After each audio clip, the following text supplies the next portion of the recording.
Wait for it, and we're live. Hey, all you crazy sci-fi and fantasy fans, it's time for your daily dose of shenanigans over here at the Blasters and Blades podcast. Just a couple of nerdy veterans geeking out over our science fiction passions and fantastical fantasies. A place where magic is king, the sky is the limit, and space is the place. We are the podcast that puts the fun in dysfunction, especially when we let Nick spike the eggnog. But without further ado, we're going to talk about our topic today.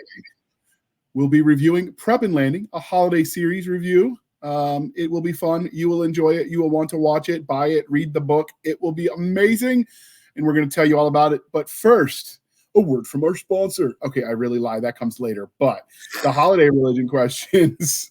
You ready for this, Nick? I did not prep you. I'm ready. They say the way to a man's heart is through his belly, and that's not just where you stab him. It's also where you feed him. So, favorite holiday side dish? Side dish? Yes. Oh, like food, right? Well, I mean, Stabby can be your side dish too, but then she's going to be worried about who the main dish is. Favorite holiday side dish? I would have to say that it's Yorkshire pudding. I usually make it for Christmas. My mom used to make it when I was growing up. So, yeah.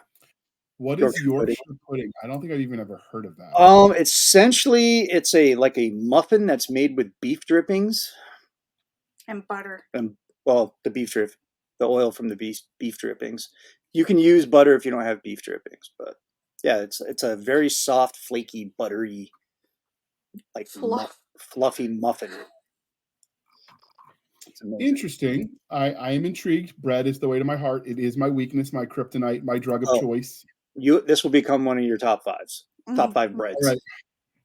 What about you, Stabby?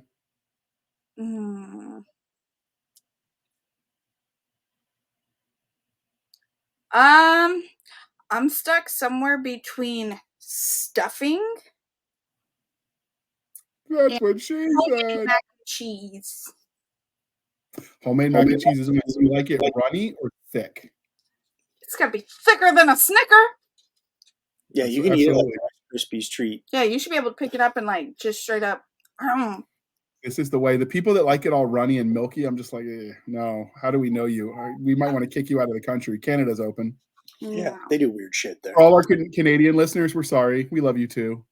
No, my mac and cheese, it's a brick. It's a brick. It's thick. It's creamy though, and it's about 20 pounds, and it's topped with panko breadcrumbs to give it a little crunch. And like 20 pounds is what I gain if I lived anywhere near her, so she fed me on a regular basis. Oh yeah. Oh, I already There's like 9 cheeses in that mac and cheese. I already have intentions of making some and then shoving it into a mason jar and then shipping it to you, and it'll look like oh man. It's gonna look horrible. What are they called? Because it's shoved in a mason jar. No, because I'm gonna cut them into circles with my cookie cutter first and then stack them in there. Like a parfait. Parfait, there you go. No. It's gonna be a mac and cheese. The way she's talking dirty to me, how do you feel about brother husbands? I'm just saying. That sounds delicious. I'll cut it out with a and then drop them in. We're starting a cult based around food. I thought we were all living on the same homestead. Oh, there we go. I forgot. We're gonna become warlords of Atropia. Yeah. Screw the Denovians. But everybody's invited to dinner. Right. But those Denovians have whatever we do to them coming. I'm just saying. That's right. And Krasnovia, don't even get me started. Yeah, you guys have shit food. But their trains are on time, I'm told. Trains are on time. That's how we know how to blow them up. The dinner train is never on time, though. Not over here. I mean, it is. You just don't want to eat it, so you miss it on purpose. I think that's what's going on. Larry Correa once told me that they have they make really good sandwiches and waffles or something, but Facebook banned them for it, so I didn't get the message in its entirety. Damn it, Facebook. I was late to our wedding. What? Do you really? I was late to our wedding. Which made us both late, technically, because we were sharing a cab. I was late. I was hungry. I was hangry. I mean, if you did a JP, can you really be late when you're just going to the judge? Yeah, it's like a wizard is never late. He arrives and. No, we didn't go to the JP. We went to a chapel. The Chapel of Christmas. Elvis was there. All right. So my My favorite holiday side dish is the same at Thanksgiving as it is at Christmas, but it is sweet potatoes with the marshmallows melted on top and a little bit of brown sugar. Oh man, you would die with the ones that I make. Yeah. If Brown we had you sugar, over, yeah, you're white gonna sugar, die. brown sugar, white sugar, and molasses, corn syrup, marshmallows melted in, and then marshmallows melted on top. So I have talked to your co-apogee person, Renee, and so I have to check if this is a true story or if he's just messing with me, all right? Okay. I am told in order to enter the Garber household for a meal, you have to get metal detected because you got to make sure there's no pacemaker because she doesn't want to kill you with the Yes. food. Yes. True story? Yeah, Okay. That's a true story. Yeah. Everything is There's a health screening. There's a PHA involved. Yeah. Okay. He's got medics on standby. IVs at the ready. Yeah. Well, really, it's just the homeless dude. I give him a job for about an hour. But see, the trick nice is, of you. I Give him stuff $20 at a you. meal. I stuff you for dinner, and then the next day I make you walk around Target. You gotta work. You gotta work it all through your system, and not just. I was expecting the horror guru to go somewhere darker, like, and then we eat you once we fatten you up. Yeah, curveball, right? No, I take you to Target. And then we open the lament configuration. We open the bulbs. All right. The box. So next holiday question: favorite dessert? Ooh, pecan pie, man. Ooh, that's a good one. I love pecan pie. I just it's the the way to my right heart. level of sugar.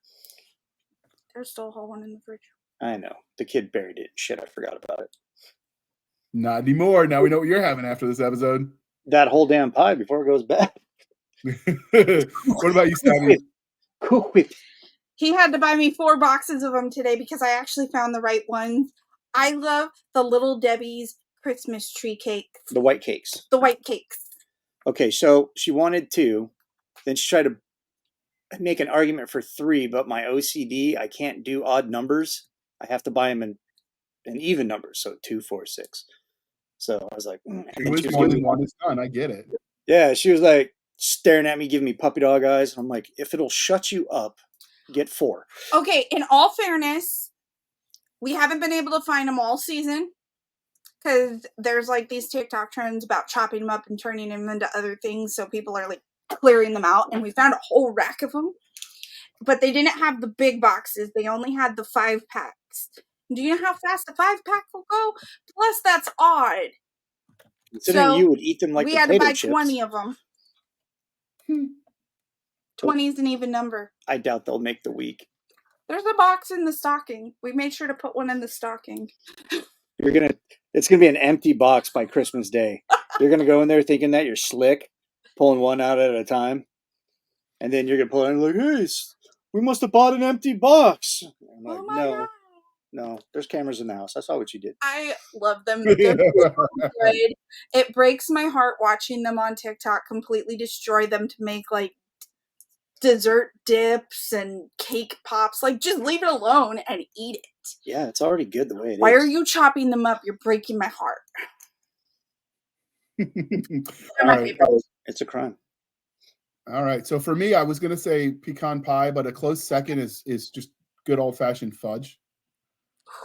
Yeah, holiday fudge. Holiday fudge does hit different. Peppermint. Yeah, it's the same fudge. I just don't eat it the rest of the year because I don't want to die of a heart attack or the diabetes. Diabetes. Then we can't live near Jana. Oh yeah, sure. Oh, I've heard. We get diabetes. She's supposed to be sending us much. Yeah, she said she'd be sending some stuff. Jenna S. Brown, the lovely, amazing author. You should check out all of her books. She is awesome. Or Jenna Ray, if you prefer her other stuff. Yeah, because she's got the many personalities of the amazing. The Amazins. Mm-hmm. The Amazins. All right. So this is going to give you time to think. So if you need me to go first, I can. But what is the holiday gift that was your favorite of all time? Ooh, that is a good one. Let's see here. I know what I'm so supposed to say. I'll go first. I just have some time to think. So when I was 13 at Christmas, my dad got me a folding pocket knife with my name engraved on it. It was like a family tradition. 13th Christmas.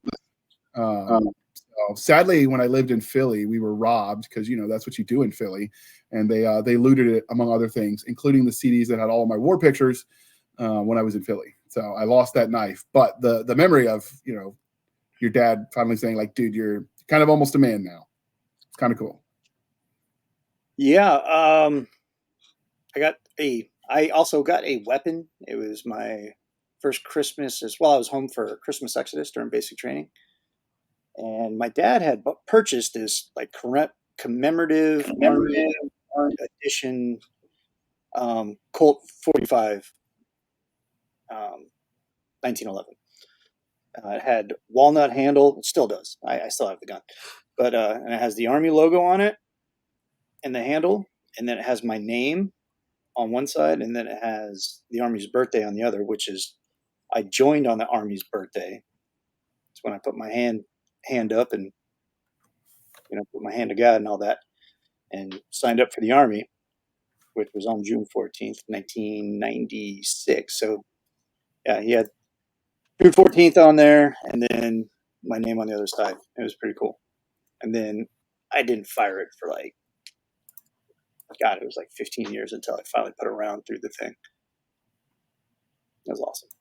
Stabby has control of that one now. Yeah. Yeah. It's the bedside enforcer. Nice. So, I thought it was Taco Tuesday that did that for you, but I mean, we'll take what we can get. Or Chili Mac. Chili Mac night will do that too. So that was the deadly MRE too. With me, it's funny because I was told my whole life I wasn't going to have kids. I was born with a seizure disorder. They were like, you are not having kids. Your medication that we had you on for your seizures made you sterile. You are not having children. So I came to terms with that pretty young.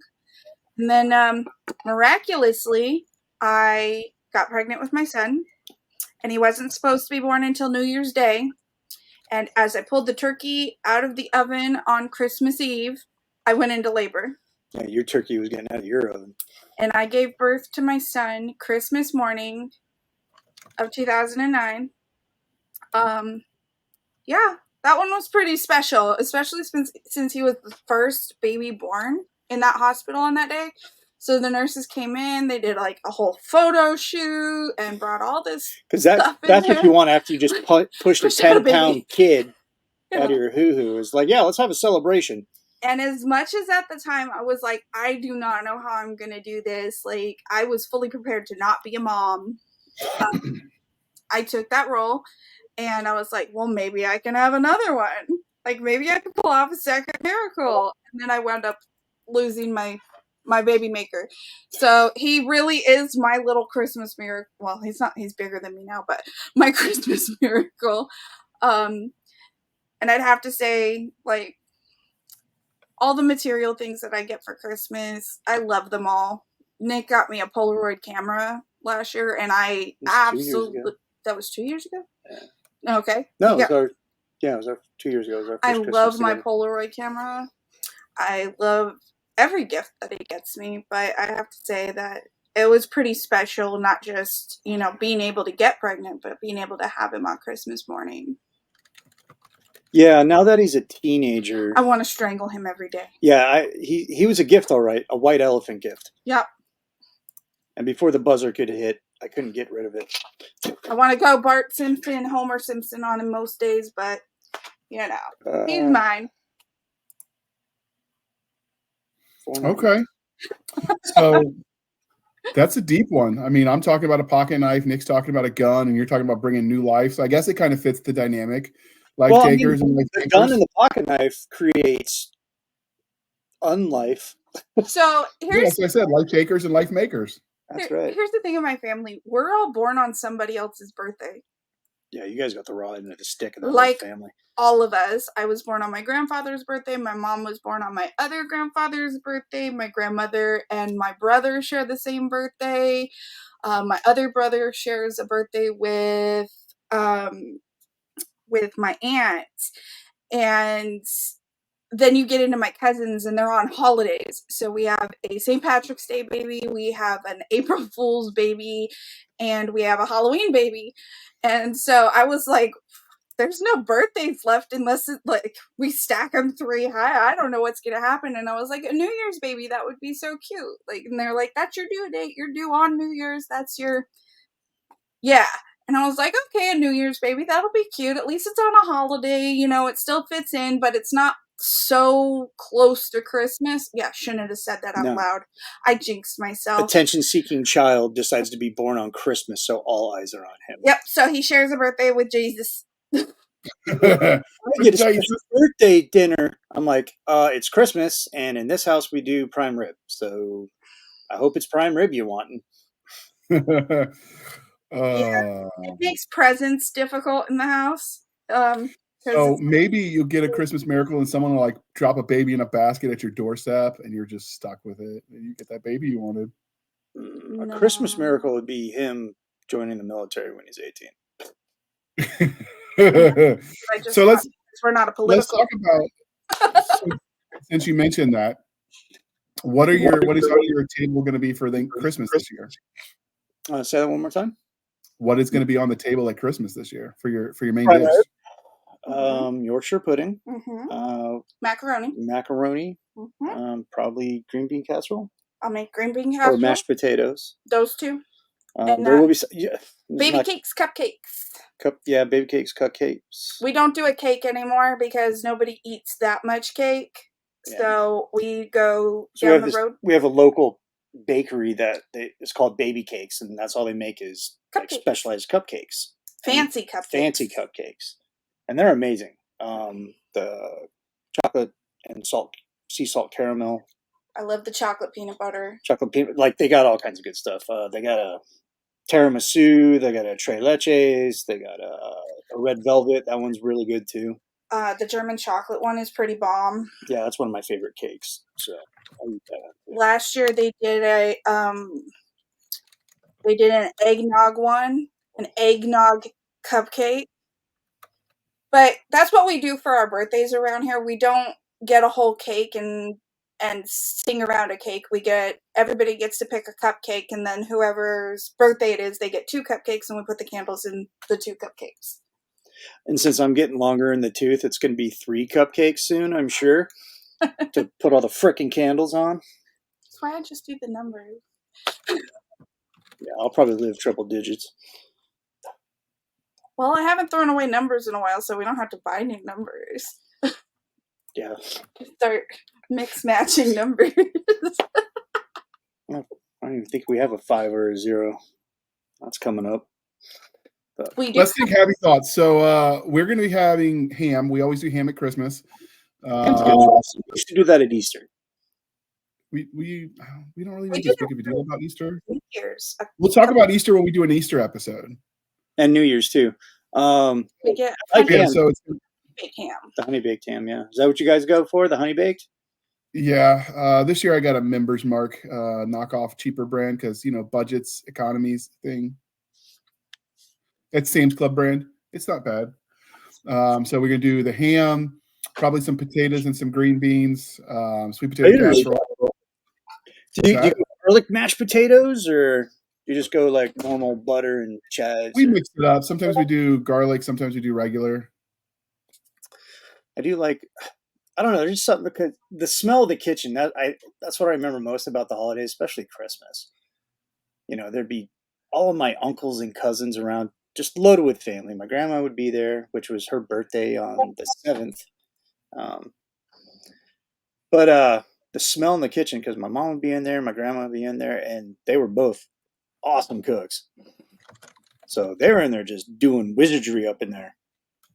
And the house would smell of this great food for like days.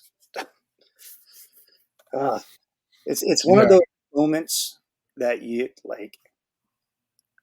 The smell, like you wish it was tangible. It's like something you could wrap yourself in, like a blanket. Ultra comfort. Like all the comfort foods you could possibly think of were presented. Yeah. So we're gonna do the usual ham and whatever sides everyone feels like bringing. And let's see, the last question before we dive into the movie review. Plans for New Year's and any New Year's traditions? New Year's traditions. Usually we're out before the ball drops, but because we old. But no, we'll stay up and we'll watch the festivities on TV. You know, we try to watch the ball drop. We usually don't make it that far. We're in bed when that happens, and we fall asleep. Yeah, I don't ever we never really make a big deal about the ball drop half the time. Sometimes I'm up, sometimes I'm not. But if I am, I'm certainly not watching the ball drop or the parade or any of that nonsense. A tradition I picked up from my ex's family was eating black-eyed peas on New Year's Day. It's supposed to be good luck, and I still do that. We won't get into that, but I still do that. It's kind of a tradition I've been carrying over, is that, and telling everybody at dinner, kind of like what your goals and expectations are for the next year, things that you want to do better, change about yourself, you know, things like that. Try to make it positive. Okay. Yeah, that's a good one to add. Like, what are you grateful for? What are your plans, goals for the year? I like that. I might be stealing that. Maybe a mini AAR about the year you're leaving, you know? Yep. All right, with that being said, we are going to roll that beautiful footage of the trailer for Prep and Landing, what we're here to review. Hit that play button. Hit it. Open hangar doors. Cue Rosebud.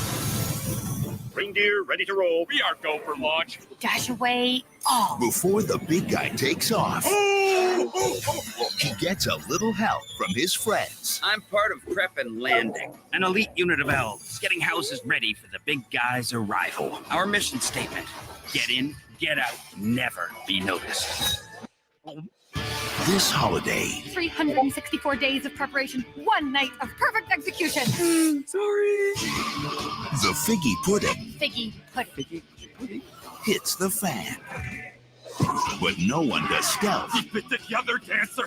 like an elf. Disney presents its first animated television special made exclusively for ABC. I'm alive. Oh, frostbite. Prep and Landing. How are we gonna make it through all this snow? Laughing all the way, my friend. Laughing all the way. Coming soon to ABC. All right. So did that sell you I'll mute myself. on the movie? Yeah, I thought that was cool. You know, it's a Pathfinder unit of elves. You know, and they're known for being sneaky and quiet and stuff like that. So I thought it was cool. I had never heard of it before until you told me about it on one of the. Yeah, you liked the Pathfinder angle. You're like, oh my God, Santa's got Pathfinders? Why have I not heard of this? You know. So the Pathfinder description was enough to sell them to you. But with the trailer, if you knew nothing else about it than the trailer? Yeah, the trailer kind of like, it would have sold me on it. I was like, The name alone gives you. yeah, Prep and Landing. I'm like, what is this? So Prep and Landing is an American animated special based on an idea by Chris Williams at Walt Disney Animated Studios and developed by Kevin Dieters and Steve Wormer-Skelton into a half-hour Christmas special. It was first aired in December 2009 on ABC, followed by Operation Secret Santa in 2010, and Prep and Landing, Naughty versus Nice in 2011, with some of the same characters and plots that carried over. It was all totaled maybe an hour and 20 minutes if you added them all together, I think. Their runtime for Prep and Landing and Naughty versus Nice, they're both 22 minutes long because 8 minutes of commercials because it was aired on ABC. And then the Secret Santa one, that was 8 minutes total. And I don't know if it was thrown in. No, the version of the one I watched was longer for Operation Secret Santa. Was it really? No. Don't look at me. Well, Disney said the runtime was 8 minutes. I don't Betty know how White. accurate it is. But yeah, Betty White was up in that one. Betty White. So Betty White's the shiznit. The second that Mrs. Claus opened her mouth, I was like, and there's my favorite character. Yeah, she really sold Mrs. Claus. Oh yeah. That's kind of the voice now when I think of Mrs.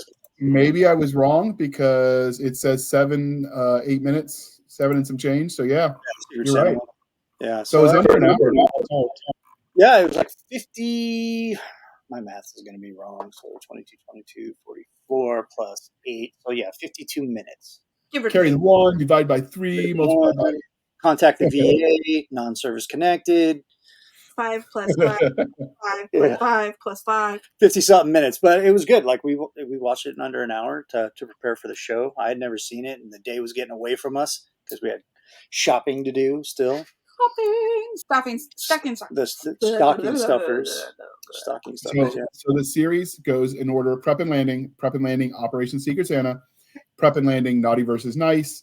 We said it was directed by Kevin Dieters and Steven Wermer's I forget the last name. If you buy the USD, if you buy the movie on Blu-ray on Amazon, it's $9.99 for 1 and 2. It's free on Disney, and the release dates were literally December 2009, 2010, and 2011. You cannot get the Naughty versus Nice, the 7-minute one. You can't get that on a DVD. It's $1.99 to watch 7 minutes on Amazon. But again, it's free if you've got Disney Plus. You can just watch it there. I really think they should do all 3 of them on one DVD. Yeah. So I'm going to read you. It was fun. Go ahead. No, it was just fun. Like, and in a very short amount of time, you cared about the characters. So I will probably cover that in a different segment, but later on. Yeah, well, I'll read the ad copy in a minute, but because this one might go short, we're going to pause for a moment while we shamelessly shill for the man, and that's us this time, Nick. Oh my Lord!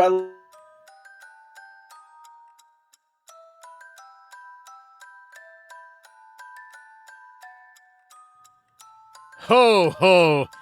Oh, hell. Is that sleigh bells ringing in your ears or a few rounds from an M60? You wanted the jolly fat man to bring Yuletide joy, but the season has gifted you with a heartbreaker and a life taker. Badass Santa. Grab your eggnog and camouflage candy canes. Strap on your bulletproof holiday stockings and prepare for thrills and kills. From bloodstained rebellion at the North Pole to a Black Ops raid on a distant planet, these 18 action-packed tales will show you Saint Nick as you have never seen him before. It's all you'll want for Christmas.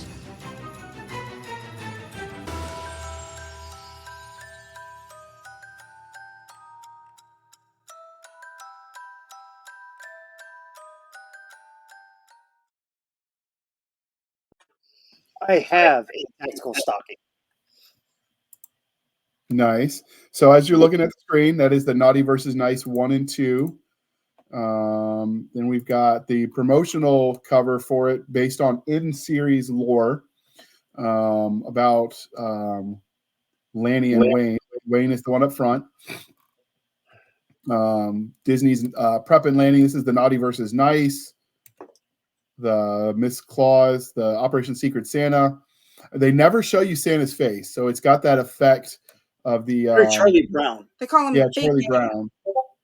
And then this is the other Naughty versus Nice imagery, and then this is kind of a merger of the two for Prep and Landing.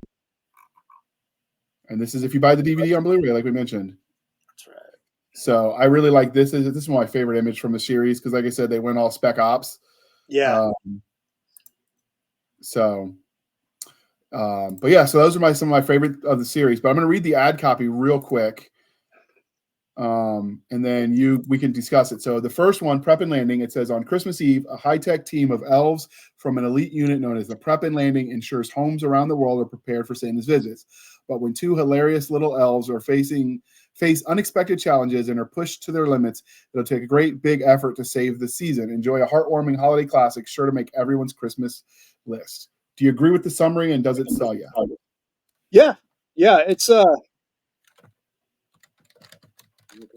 quick. No, but the ad copy is definitely enticing. You're talking about an elite team of elves. Like who thinks of that? It was really we did. We made an anthology about it, and even though this besides us, we're a bunch of tactical junkies, man. I actually first discovered this series when people heard about the anthology we were putting together that we just was a sponsor of the show, and they're like, "You guys got to watch this." Yeah, it's funny how these things pop up. You know, I I had think- no idea this thing existed, and I'm super excited that I got to watch it. I always look into the trivia of shows, like Did You Knows? And I was looking into it to see if we had any new Prep and Landings coming out, like if they were going to release another episode or another series or anything like that. The last one was 12 years ago. Yeah, and apparently they were going to shortly after Naughty versus Nice, and the directors were asked to actually do Olaf's Frozen Adventure, and because that we were in the whole Frozen, popularity, they did that instead. But they did throw a little nugget of Prep and Landing into Olaf's Frozen Adventure, and he comments on Operation Fruitcake. Oh yeah. Oh, okay. So there's a little sneak peek in that one after, all three of the Prep and Landings. But as for right now, they don't have any new ones set up to come out just yet, but it's not off the table. That's awesome. I would like maybe like an hour 20, Like a full length something. full length movie. I think that would be amazing. I loved their gear, the things that they were doing, like how they put out the fire in the fireplace. Yeah. I mean, I'd rather them see, instead of the crap they're doing trying to destroy our childhood love of Star Wars, they should be making like these stories, because these little critters are badass. Like, I'm down. The stocking expander gun was nothing more than a compressed air, just I thought that was Or funny. the little tree trimmer thing. Yeah, their 3D thing off the gingerbread, and I have so many questions as a mom. Like, I would wake up that next morning and be like, where'd the back half of my tree go? What if it's a plastic tree? Right? I would have been like, where did the back of my tree go? Well, they did answer the age-old question of what happens if you've got a fireplace. How does Santa deal with that? Because they put out the fire, and they got little pellets almost that they drop one, puts it out, drop another, starts it back. So they just start and stopping that fire. They're Christmas ornaments. Yeah. The pellets they were dropping, they were like the glass Christmas ornaments. It's like they had different multi-purpose grenades. Yeah, it was like grenade. Like, I think I might do that as a costume. I did like the fact that their parachutes came out of their hats. I was like, how is the hat still attached to their head? I like how that when the big guy's sleigh lands, it does the trap hook like on an aircraft carrier. Yeah. Oh, that was awesome. The reindeer were coming in, they're like, all right, retract the wings or something like that. And they just pull their legs up. Yeah. And then they're like, oh, we're going too fast. We're coming in hot. We're coming in hot. And I love the psycho pilots from like Vietnam, reindeer, like, oh, we're going in. This is going to be fun. Thrasher. Yeah, reindeer. The little bit crazy on the one end and the overly moto on the other is kind of fun. And then the take on the reindeer was just unique because, like, which was the one that was the badass? I'm trying to remember which one they said it was. Was that... His name was Thrasher. He's too amped up and too reindeer-esque to. And then Dasher is kind of like the voice of reason.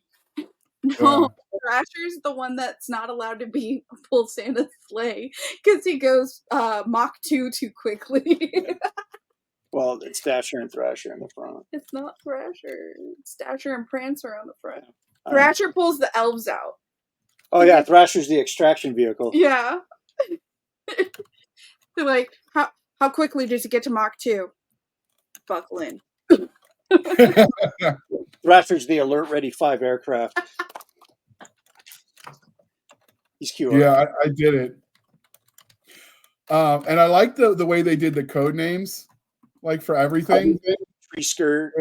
Yeah, and when they did the code name for the reindeers, the what was it? Something geese a laying or whatever, and he was like, "I hate that call sign." Oh yeah, 8 geese a laying. It was all based off that song. Yeah. Eventually, they're gonna run out of names. Like, I mean, like how many, right? Like, but it was funny. All right, so the second Prep and Landing, Naughty versus Nice, was the outrageous Yuletide adventures of Christmas elves Lanny and Wayne continue in this totally tinsel adventure that reminds us there's room for everyone on the nice list. Santa's stealthiest little elves must race to recover the classified North Pole technology, which has fallen into the hands of a computer hacker, Naughty Kid, in order to stop Christmas from descending into chaos. Bring the family together for a comical adventure that puts the ho, ho, ho in your holidays. That's right. All right, you got the second trailer we're going to show. There's only All queued up, trailers for boss. two. Playing now. All right. Mute Hit the them play up. button. The elves you love are back for another Christmas mission. Vehicle, dash away. Engine. Prepping houses around the world for the big guy's arrival. We're going in. And this holiday season, Santa's other elves are coming to town, and they'll find out who's been naughty and nice. We're in the belly of the beast, my friend. But one creature is stirring up more trouble than these elves can handle. Disney Prep and Landing, Naughty versus Nice, coming this holiday season to ABC. So by the trailer or the ad copy, both of them sold me. What about you two? Yeah, I like the fact that they actually gave you a villain in that one. You know, not just Wayne being an a-hole because he didn't get the promotion he wanted. So we got a spoiler alert. Shit, man, this thing's been out since 2009. If you haven't seen it yet, like myself, Get on it. get on it. Yeah, like you don't get technically this is the 2010 movie, so all right, so 13 years. So what I did, like, and I had to kind of like have him pause the movie. I'm like, I need you to pause for a quick second when they revealed the villain, because I was like, she looks just like Riley from Inside Out. And they were like, Kate, especially my son, he goes, no, I don't think so. So I pulled up an image of Riley from Inside Out, and we had the villain paused on the screen, and I was like, okay, look, it looks like her, just older. Even it has the gap in the teeth and everything. And they're both sitting there like, well, damn, it does look like her. If it weren't for the fact that they had her having a completely different name, you wouldn't know that it wasn't Riley. yeah. So yeah, that one sold me too. And then finally we got Operation Claus, Secret Santa, excuse me. Santa's stealthiest elves are enlisted by Miss Claus to retrieve a mysterious item hidden in the office of Santa Claus. Can the duo acquire the target in time, or will they be discovered by the big guy and doomed to placement on the naughty list? Although the one part of that I didn't like is I'm sorry, if they're following the orders of the XO, essentially Mrs. Claus, how are they going on the naughty list? Yeah, Santa's not that capricious. it was kind of weird. Yeah, it made Santa seem like he was kind of like a dictator. Right? You know? I'm I'm going to the naughty list. I'm going to get a lump of coal, and I'm going to be exiled. I'm going to be living in an igloo. I love that Like, it was man, you went all in super worst Lanning's case. head. It was all in Lanning's head. And they're like, I ain't gonna lie. Before they revealed that, I was like, man, Santa's a dick. Wayne is like, come back to Earth. Come on, wake up. We only have so much time to do this. But then he has the Japanese throwing star. Oh, the kit they had was hilarious. Yeah. And I want to candy. Lanny was a little Three Stooges ass. Yeah. A little bit, yeah. Yeah, he's So- he's funny. He's the comic relief because, I mean, Wayne is a funny guy. It's played by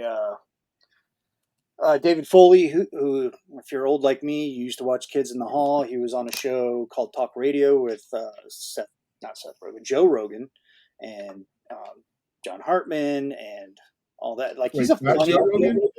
Huh? Is that Yeah, Joe Rogan? Yeah, Joe Rogan was in it when he was an actor. Wow. But Maggie stole the show. Maggie stole the show with one line. She hit them with a one-liner, and I was like, there it is. She goes, if you get caught, I'm taking your snowmobile. Oh, my favorite was she did the Karen voice. Okay, bye. All the time. Oh, yeah. And that's Sarah Chalet? Oh, Sarah Schultz. in some of Schultz. the one-liners. Oh yeah, Go ahead. she's done a lot of voice acting over the years. But she does. It's the same voice, and it's always like she's super perky in everything she does, but she's also kind of a Karen. If you get caught, I'm taking your snowmobile. I like I that. canceled And the insurance. Don't care. then my other favorite was when they were trying to redirect in one of them, and we don't want to give too many spoilers, although I feel like these are so short, you can't discuss them without it. But when he was like, no, we're going to do this. We're not going to let you call this one off. Figgy Pudding, I think Broken Arrow essentially calls radio call. And she's like, do I need to tell them about you and Tiny? There is a short out there that's not on Disney Plus where it's about Tiny and Wayne. Really? Find that, yeah. I was looking through IMDb and they're like, oh yeah, then there's this, and I'm like, where the hell is that being played? And it's another 8-minute short. You gotta love that they dropped the little adult jokes in there, and they also threw the little because it's not a Disney thing unless they throw the little hints of Disney in there. Like perfect example is when they're on the shelf, they move Mickey Mouse over to peek through. And I was like, oh, there it is. Because I always look for those. Like in Aladdin, the Sultan stacks his little toys, and one of his little toys is the Beast. Yeah. So I always look for those little Easter eggs.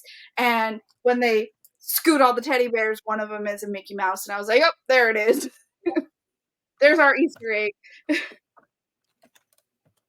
Yeah, the other one I liked was that how they kind of casually joked about Maggie getting around, because then in the other one, she was with that office nerd who worked with her, and they were kind of under the mistletoe. I'm just saying, there's a little triangle action going on, and she's eventually going to have to pick. I'm just saying, when Wayne goes to fess up and be like, my bad, boss, to Santa, and Lanny comes over and is like, you're missing the whole party. He's got 3 different colors of lipstick on his face. I noticed the lipstick, not the color, but I am colorblind. The plot twist would be, the funny joke is, what if Tiny's not even a boy, right? Because like she is so all over the place. It was just kind of funny. And it wasn't in like a propaganda way. This was, like I said, the early 2009 to 2011. That wasn't even on the radar. It was just funny for funny's sake. Yep. It was a good time. It was a good time all around. I think it's one of the first ones we've watched in a while where none of us had our phone in our hand unless we were looking up a voice or because that'll drive me crazy. Or a picture where we're like, hey, no, I'm telling you, she looks like this person, or hey, I've seen that before. But other than that, like, our phones were down, we were fully invested, and that takes a lot with us. Yeah, it does. I get bored so easy. Yeah. So yeah, it's a good one. I thoroughly enjoyed it. So the characters, what did you think of Lanny and Wayne? I thought that dynamic was hilarious because, like, Lanny is like the Three Stooges. He's a Three Stooges-esque character. He's a private. He's a freaking goofy private, just trying to make his way into the group of guys that have been. Yeah.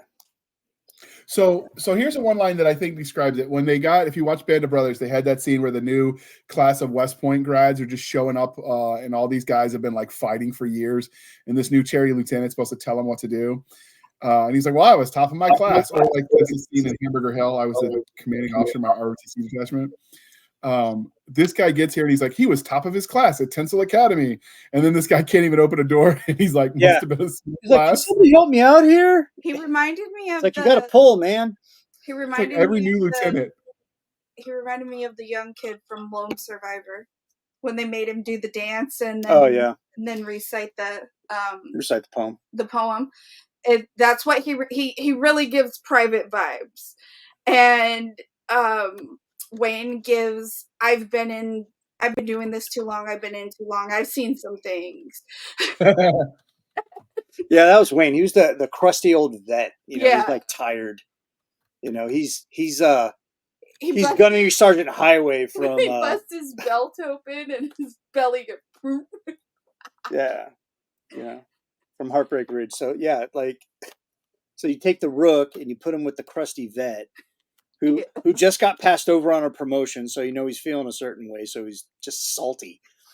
It was hilarious. I thought the dynamic was perfect. I'm trying to eat the Santa cookie. He's having a full conversation with the cookie. Yeah, he's eating Santa's snacks and all that stuff. Oh, you want to watch this? Watching the movies. Watching movies. He's like totally dereliction of duty.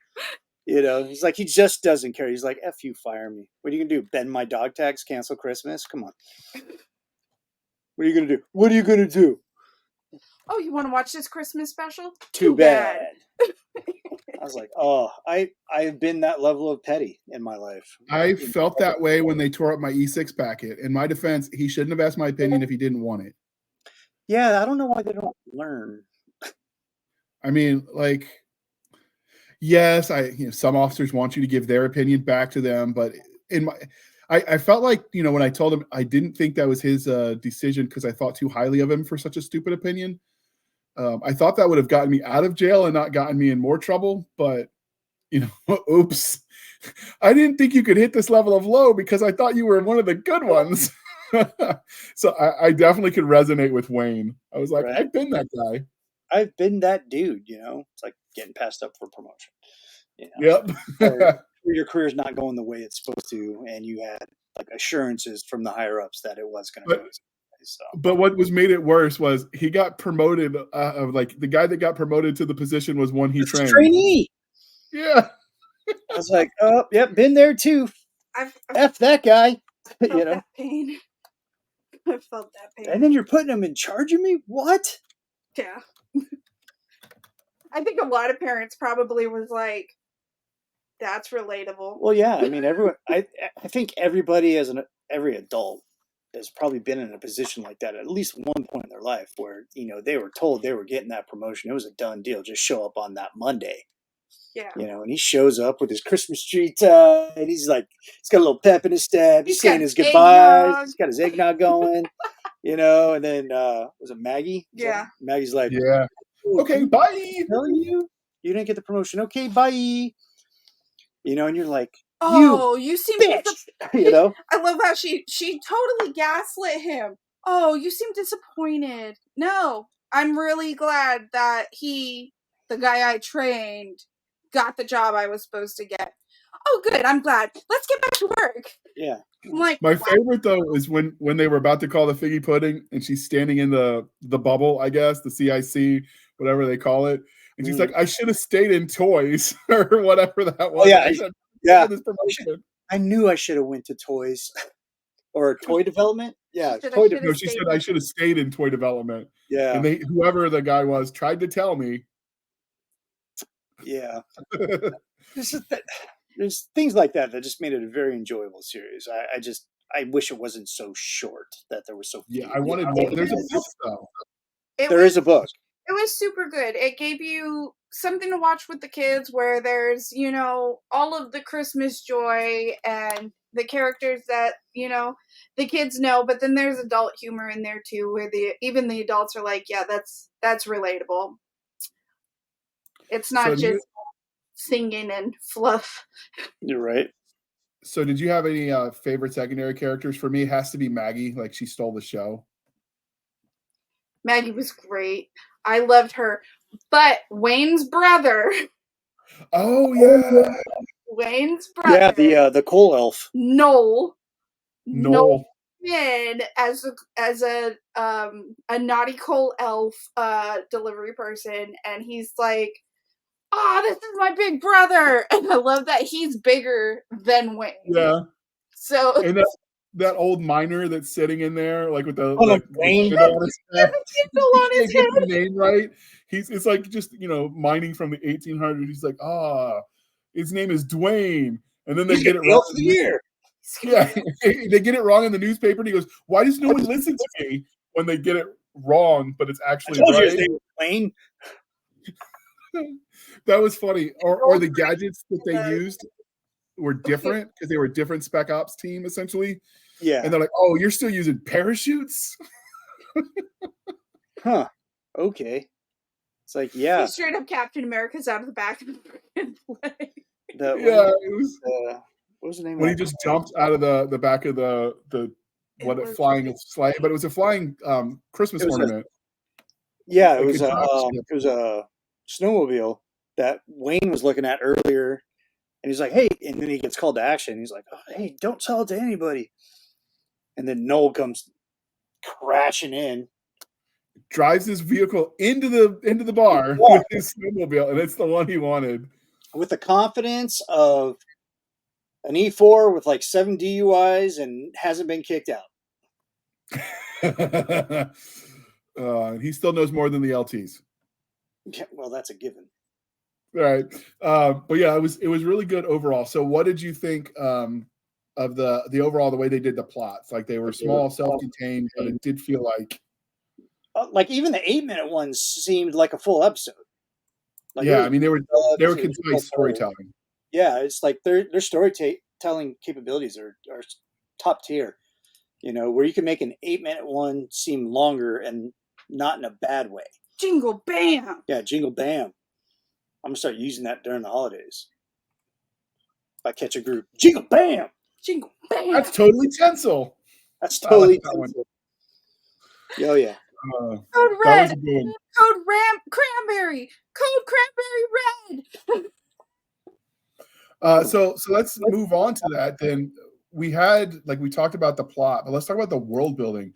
I felt like they built on the existing lore as we knew it, and then there were so many subtle twists that it was like, oh man, this is really its own thing too. Like when they were with Noel and they're talking about their childhood, and they've got this whole new slew of like elf superheroes that the kids were watching, which shows you like the elf community is more than just Christmas. Like you've got the infrastructure, right?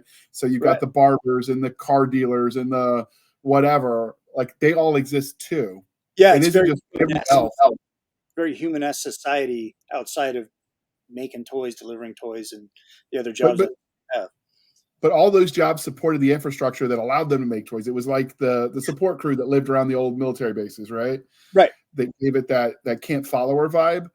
Like, and when they showed that, and they showed like some of the cartoons they would have watched when they were kids, and then they made it like sepia color when they're doing the memory pieces, so you knew it was a flashback. That was amazing. I love that color device when they do that. That trope never gets old for me because you visually know that it's a flashback. I think it goes back to the storytelling. Like they didn't want anybody to be confused because it's definitely geared towards little kids, even though adults enjoy the hell out of it too. But this is Noel. He showed up in the car that Wayne wanted. It was called a Natale Turbo. The Natale. With apostrophe. The Maggies. Okay, bye. Definitely would. Okay, bye. Definitely. Yeah. All right, and then we've got Lanny on the left and Wayne on the right. And this is a little 3-dimensional scan the room kind of deal with their technology. And this is the party where little Lanny was growing up. Yeah. He had 3 different colors of lipstick. He got, and it's the same Christmas tree that was unlocked the desk in Secret Santa. Mm-hmm. Yeah, it's the exact same one, and all the festive stuff was. It wasn't all. It was the same as his tie too. His tie was also the tree. Yeah. Yeah, and then you've got Maggie freaking out in Command Central, and they even went so far as like everyone had badges, and she's like mainlining chocolate. Yeah, that was the eggnog. Yeah, does it have eggnog? It's eggnog. It's not. All good. Their cups had little eggnog sayings on them. This is I like the miner hat vibe they went with for the coal miners. It's so fit, and they're so dirty. And then you got the gingerbread for the prep and landing crew. For their whole comm system was based on that. And I like their utility belt. Yeah, we don't really have a good picture of that. And then of course this is just them as Santa. Yeah, it's just promo images. But yeah, so I like the way they did the world building. I like the way they did sort of the cinematography as part of that.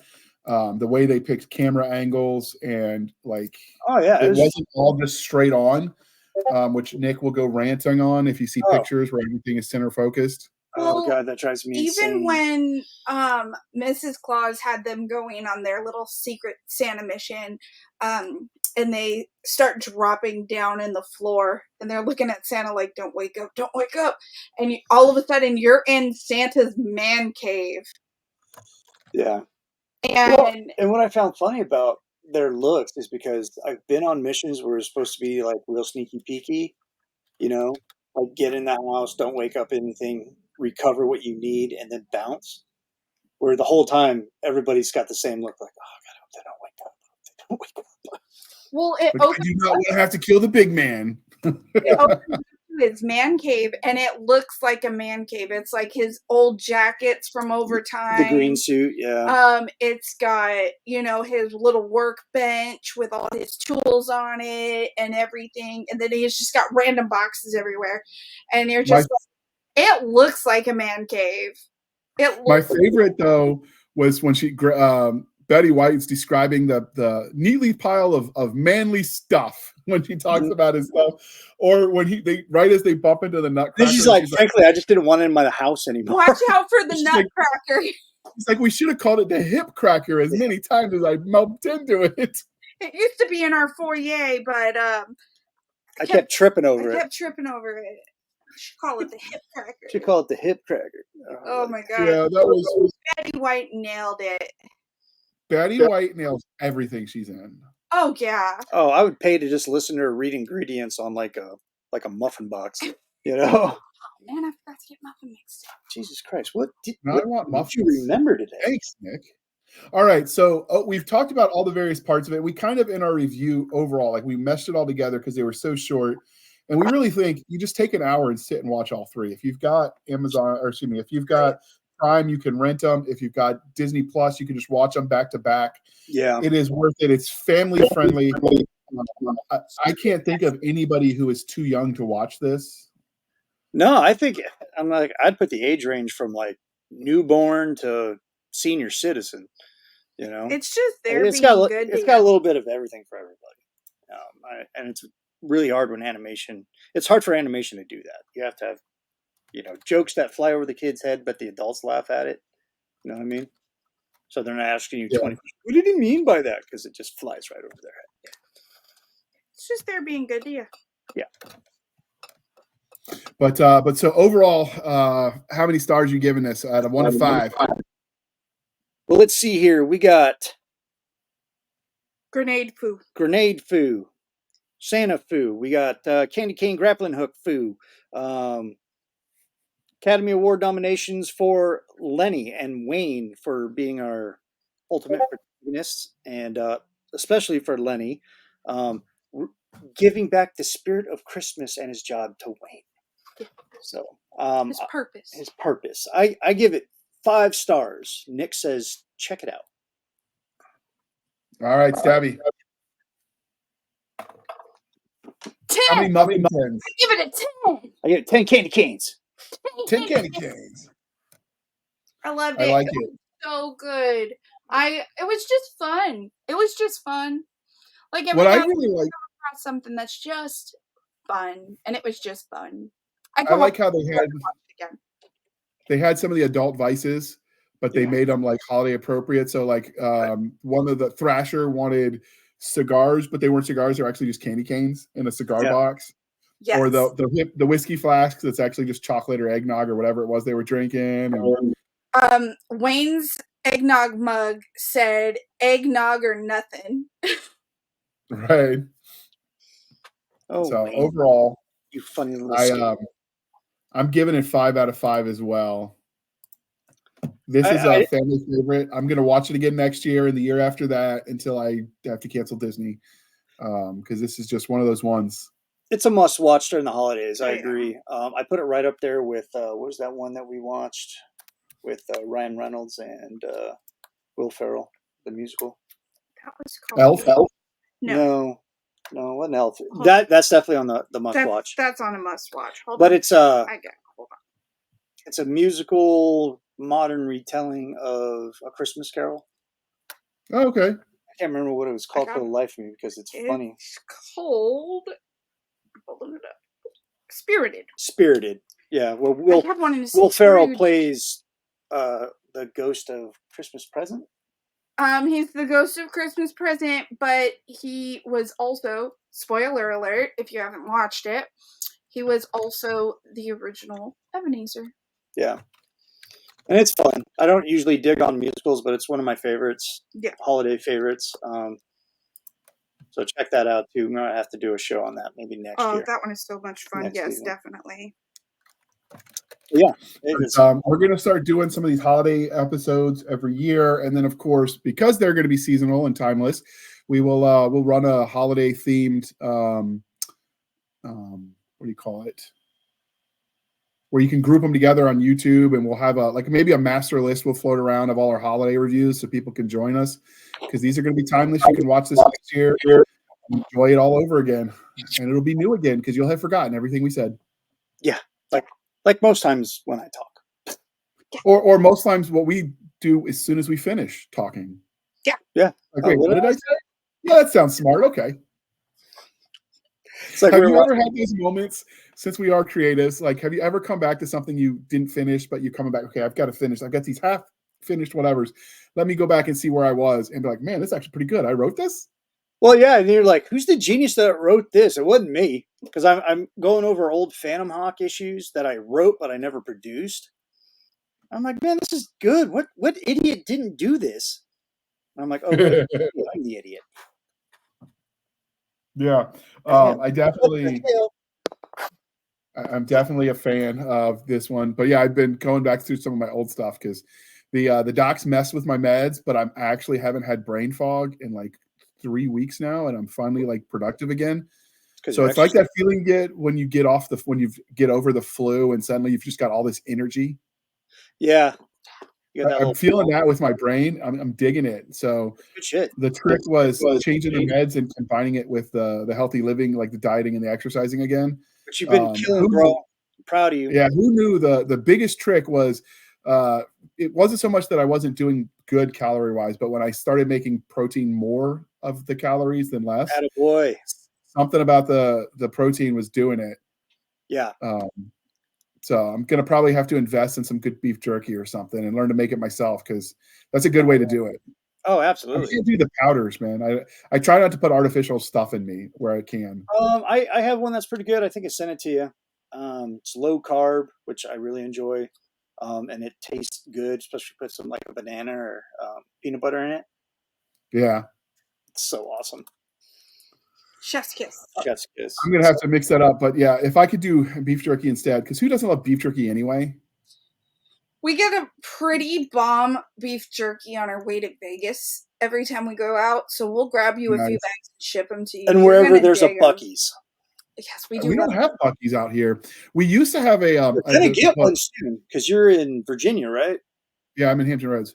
Yeah, they're spreading out they're hard moving north on the East Coast. Mm-hmm. Nice. Well, we have Wawa's here, which is pretty good. I love Wawa's. I got the app on my phone. I got like points I got to use next time I'm in. Yeah, the Wawa's has this amazing like what do you call them? Mashed potato bowls that they do around the winter season.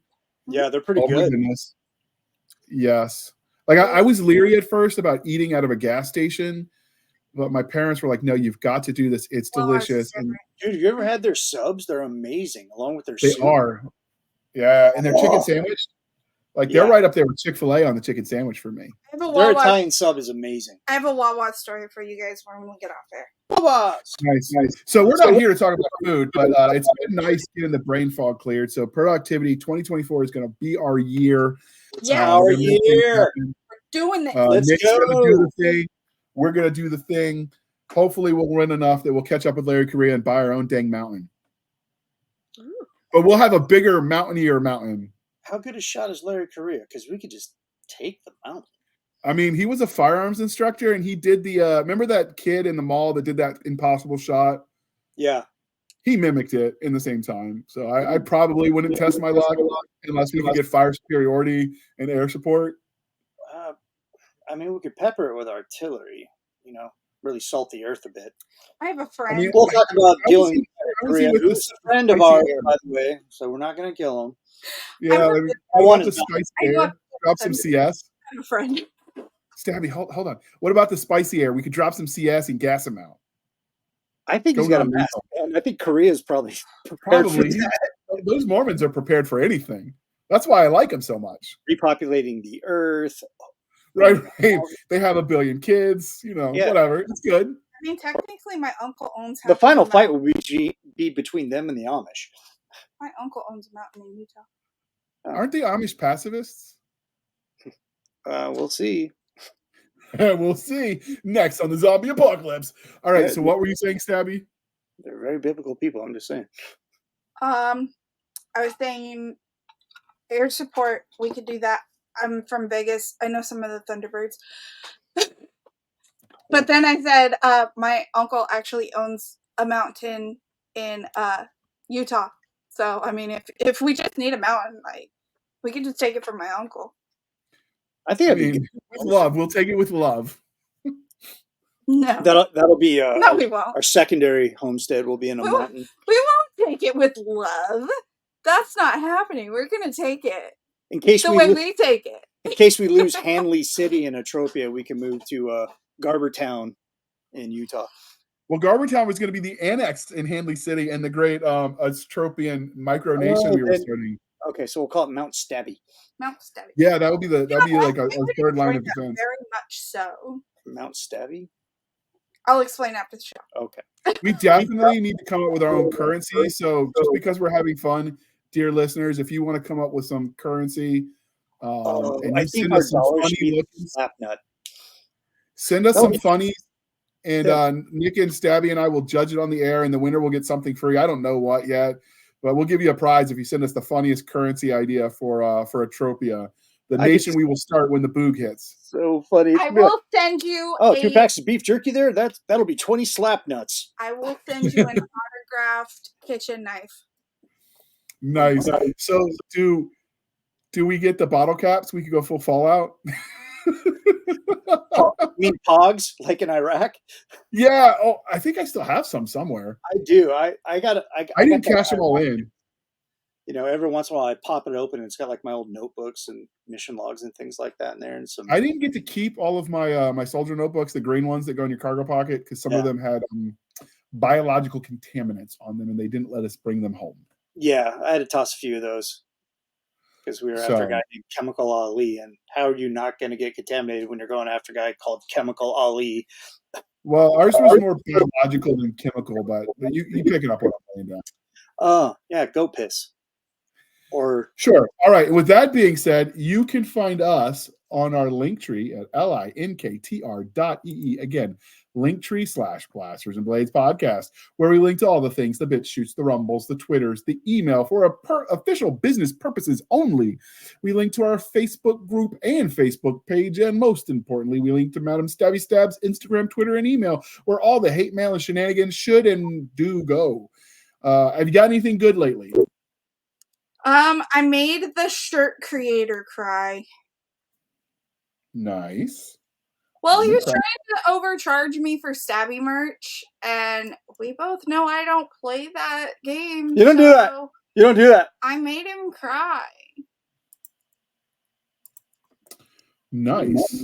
You big meanie. You have to have a spine in this job. A little bit, yeah. And if the merch says Madam Stabby Stab on it, like, you should probably know better. Just saying. Yeah. But yeah, so we can link to all the things. You can find us on our website, which is anchor.fm/blasterstack-blades. Again, anchor.fm/blasterstack-blades, where for as little as 99 cents a month, you can help keep the lights on. Every penny helps. The show is not free to produce, and we appreciate each and every one of you that contributes. You could support the show more directly over at buymeacoffee.com/author J.R. Handley. Again, buymeacoffee.com/author J.R. Handley. Be sure to put in the comment section that it is for the podcast, and I promise I will keep my co-host duly caffeinated with that good old coffee brand coffee. They will drink until the Java pours out of their eyeballs. Speaking of Java, coffee brand coffee, the link is in the show notes, and yeah, you can go there, do the thing, link to us where the code is. Nick, do you know? It is the podcast Grunt, if I'm not mistaken. No, just podcast Grunt. Well, I like to throw the in there as a sentence enhancer. Yeah, but Podcast grunts, Then the code won't work. not the part, just podcast grunts. Yes, podcast grunts. Or the other important code. Are you ready for this, dear listener? Apogee holiday discount code, Grunt Xmas. Also in the show. Yeah, that's going to go live here on Wednesday, the 13th. All right, we linked to all of the movies, the trailers, all the things you saw here today. We linked to, so we really appreciate it. If you check it out, comment on it, tell us what you think. You watch it with your family if you haven't already. It is just one of those. You will thank us for it. I promise you. Yeah, definitely. With that being said, thank you for spending some of your precious time with us. For my crazy co-host, I am J.R. Handley, and this was the Blasters and Blades podcast. We'll be back next week at the same time where we'll indulge our love of nerd culture, cheesy jokes, and all things that go boom. Can you believe it, Nick? We are almost done with season 3. Holy shnikes.